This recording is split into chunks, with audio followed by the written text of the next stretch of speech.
یہاں تو یہ حال ہو گیا ہے کہ ایک شخص سخت مشکل میں ہے، تکلیف میں ہے، اور کچھ لوگ ہمدردی کرنے نہیں جاتے، تماشا دیکھنے جاتے ہیں، وہ معلومات کرنے جاتے ہیں، بربادی کا تماشا دیکھنے جاتے ہیں کہ دیکھیں اب کتنا گرا ہے۔ وہ کسی شاعر نے کہا تھا کہ باغاں اندر سبز و طوطا تے نمیاں نمیاں رووے تے آکھے باغاں والیو پتھر نہ مارو متے کوئی پردیسی ہووے۔ اوپر سے روڑے مار رہے ہو تے تاڑی مار اڑانا باہو اسی تے اگے ہی اڈن آ رہے۔ ایک شخص پہلے ہی تکلیف میں اور انداز اس طرح کا اختیار کرنا، لہجہ اس طرح کا بنانا، رویہ اس طرح کا رکھنا، اتنی دکھ کی بات ہے، اتنی تکلیف کی بات ہے۔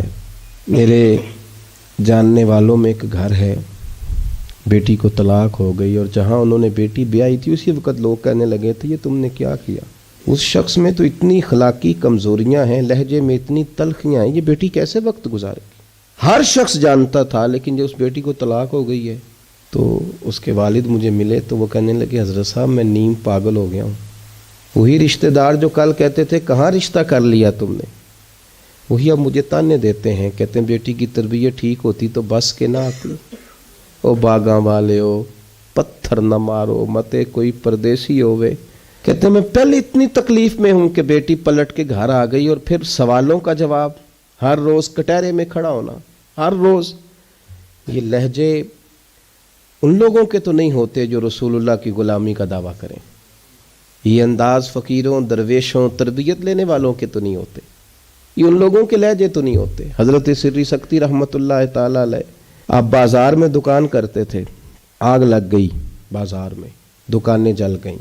آج کتنے لوگ ہیں، ایسی ہوا چلی ہے کہ ہر شخص ہی سوچتا ہے تمام شہر جلے، ایک میرا گھر نہ جلے۔ اس شہر کے اندر آگ لگ گئی اور ساری دکانیں جل گئیں، صرف حضرت سری سکتی کی دکان بچی۔ کسی بندے نے آ کے کہا حضور سب دکانیں جل گئیں صرف آپ کی بچی ہے، تو کہنے لگے الحمدللہ۔